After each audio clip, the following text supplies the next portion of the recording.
Action. Hello students, आज अशोक कुमार। आज हम लोग पढ़ने जा रहे हैं क्लास 12 फ्लेमिंगो का second chapter lost spring, a story of a stolen childhood, जिसका राइटर है एनिसन। इस चैप्टर में कंपैरिजन किया गया है चाइल्डहुड का स्प्रिंग सीजन से। जिस प्रकार सभी सीजन में से सबसे अच्छा सीजन स्प्रिंग सीजन होता है, मीन्स बसंत ऋतु होता है, ठीक उसी प्रकार हमारे लाइफ में जो सबसे अच्छा टाइम होता है वो चाइल्डहुड का टाइम होता है, मीन्स बचपन का समय होता है। यह लिखा गया है एनिसन के द्वारा। Anison was born in Rourkela, और एनिसन का जन्म राउरकेला में हुआ था and spent her childhood and adolescence in Hyderabad. और उन्होंने अपना चाइल्डहुड मीन्स बचपना और एडोलसेंस युवावस्था हैदराबाद में बिताई। और एनिसन क्या एडोलसेंस और childhood. She received her education in Hyderabad and in the United states of America. और वह अपना पढ़ाई कहाँ से की? हैदराबाद और United states of America. Her parents were both writers, और उसके माता पिता दोनों राइटर थे। Ennison began her career as a writer in India, और एनिसन अपने करियर की शुरुआत एक राइटर के तौर पर की इंडिया में। She has been an editor and columnist for newspaper, और वह एडिटर के साथ साथ कॉलमनिस्ट भी थी न्यूज़पेपर का, in India and abroad, India और अब्रॉड मींस विदेश में भी। And has authored several books, और उन्होंने बहुत सारा बुक भी लिखी। The following is an excerpt from her book titled Lost Spring: A Story of a Stolen Childhood। और हम लोग जो चैप्टर पढ़ने जा रहे हैं A Story of a Stolen Childhood, वो इसी का एक पार्ट है, मीन्स एक हिस्सा है।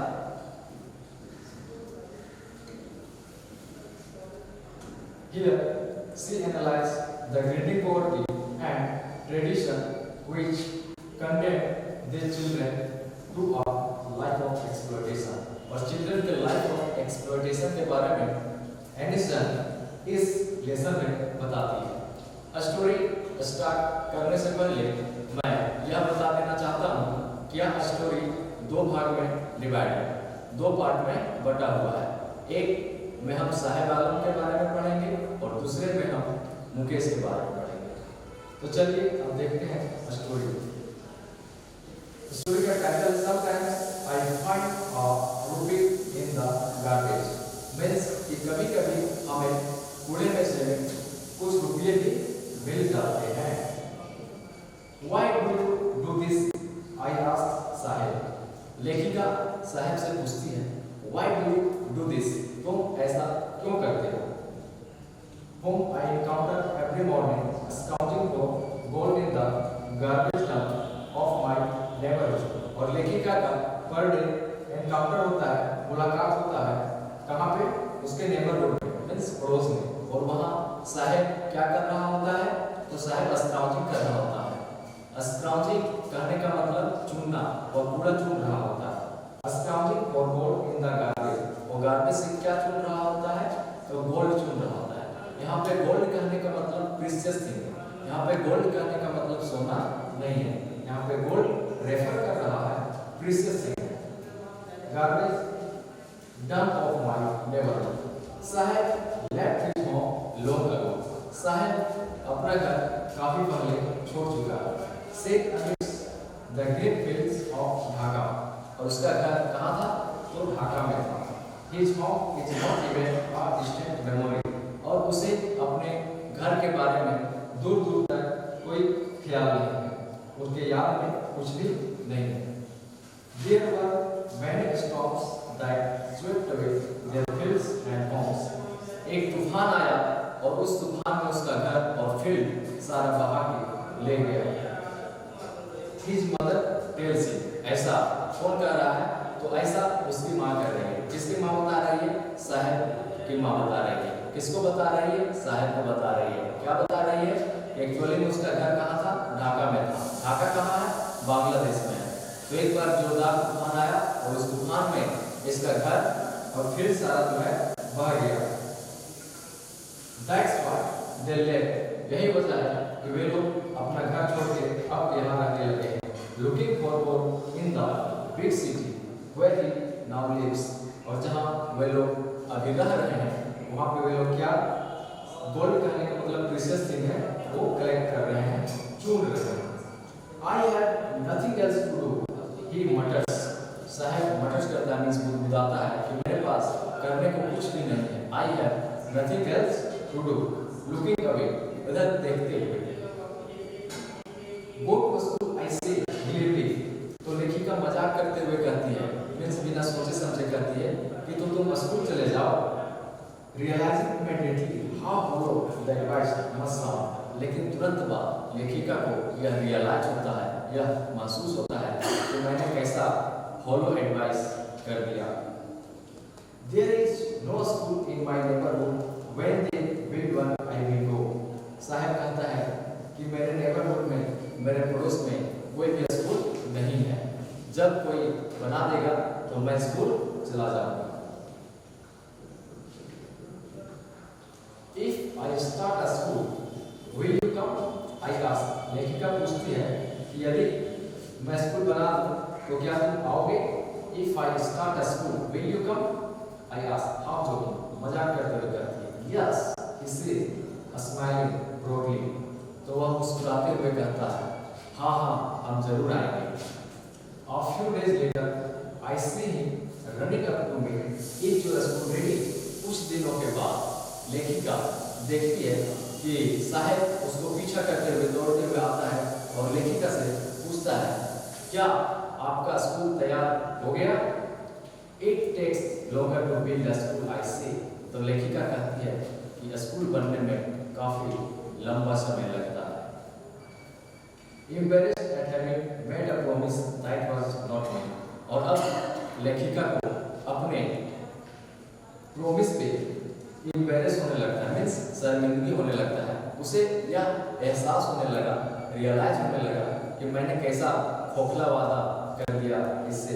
But promise like mind about in every corner of his bleak world. लेकिन लेखिका कहती है कि मेरे जैसे ना जाने कितने झूठे वादे इन लोगों से पर डे किए जाते हैं। आफ्टर मंथ्स ऑफ नोवेल्टी, अब उन लोगों को जानते हुए महीना बीत गया था। I asked him his name। तो लेखिका ने उससे उसका नाम पूछ लिया। साहिब आलम, he announces। तो वह अनाउंस करते हुए कहता है, साहिब आलम। उसका नाम क्या है? साहिब आलम। He does not know what it means। लेकिन उसे यह पता नहीं कि इसका मतलब क्या होता है। What is the meaning of Sahib Alam? If he knew its meaning, Lord of the universe, he would have a hard time believing। यदि वह जान जाएगा कि साहिब आलम का मतलब लॉर्ड ऑफ द यूनिवर्स होता है, मीन्स संसार का मालिक, तो उसे काफी लंबा समय विश्वास करने में लगेगा। Unaware of what his name represents, he roams the streets with his friends। और जाने अनजाने में उसका नाम का क्या मतलब होता है, वह अपने दोस्तों के साथ गलियों में इधर-उधर घूमता फिरता है। And army of barefoot boys who appear like the morning birds and disappear at noon। और वह मॉर्निंग बर्ड के जैसा सुबह में दिखाई देते हैं और दोपहर में गायब हो जाते हैं। आपने भी ऐसा गौर किया होगा कि जिस तरह से सुबह में चिड़ियाँ आती है, चहचहाती है और फिर दोपहर में गायब हो जाती है, ठीक उसी प्रकार ये बच्चे लोग भी सुबह में कूड़ा बीनने के लिए आते हैं और फिर दोपहर में गायब हो जाते हैं। Over the months, I have come to recognize each of them। और लेखिका बता रही है कि इन लोगों को जाने महीनों हो गया था, तो अब मैं each one of them मतलब सभी को इंडिविजुअली एक-एक को पहचानने लगी थी। कौन पहचानने लगी थी? लेखिका पहचानने लगी थी। लेखिका initial. Why are not you wearing chappals? I asked her। लेखिका उनमें से एक से पूछती है कि आप चप्पल क्यों नहीं पहनते हो? My mother did not bring them down from the shelf, he answered simply। तो वह कहता है कि मेरी माँ मुझे सेल्फ से, इस दराज से चप्पल उतार के नहीं देती है। Even एक city he will throw them off hates another. लेकिन तभी एक दूसरा लड़का कहता है यदि इसकी माँ इसे चप्पल उतार के देगी तो यह फेंक देगा. Even if city he will throw them off hates another who is wearing shoes that do not match. और वह लड़का जो कि जूता तो पहना हुआ है लेकिन वह जूता मैच नहीं कर रहा है, मीन्स दूसरे कलर का जूता पहना हुआ है. When I comment on his shuffles his feet and says nothing. और जब लेखिका कमेंट करती है तो वह सिर्फ अपने पैर को हिलाता है और कुछ भी नहीं करता. I want to say the third boy who has never owned a pair all his life. तभी तीसरा लड़का कहता है I want to, मुझे जूता चाहिए, जो कि अपने लाइफ में अभी तक जूता नहीं पहना था.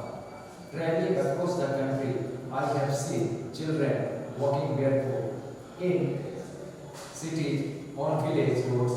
It is not lack of money but a tradition to stay barefoot.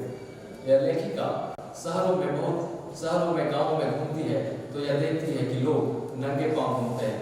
तभी ये कहता है कि यह नंगे पांव घूमना हमारा ट्रेडिशन है, मीन्स परंपरा. It is not lack of money but a tradition to stay barefoot. Each one explanation. I wonder if this is only an excuse to explain away our habitual state of poverty. तो लेखिका कहती है कि यह सिर्फ अपने गरीबी को छुपाने का एक बहाना है, उसके सिवाय और कुछ भी नहीं है. Thank you. आई होप कि आपको समझ में आया होगा. नेक्स्ट पार्ट हम नेक्स्ट वीडियो में अपलोड करेंगे.